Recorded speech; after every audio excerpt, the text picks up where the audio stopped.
சித்தர் பூமியாய் சிவலயம் காட்டும் அண்ணாமலையே போற்றி. சிவ ஓம் நம சிவாய.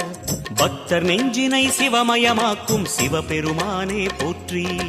ஹர ஓம் நம சிவாய.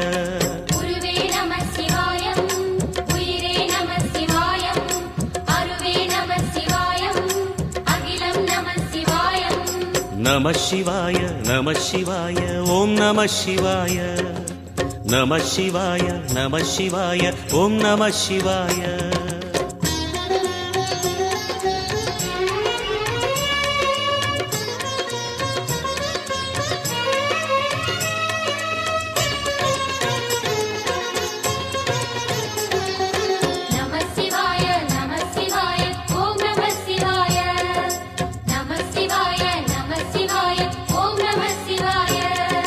அன்னை உமைக்கு இடமாய் உடலில்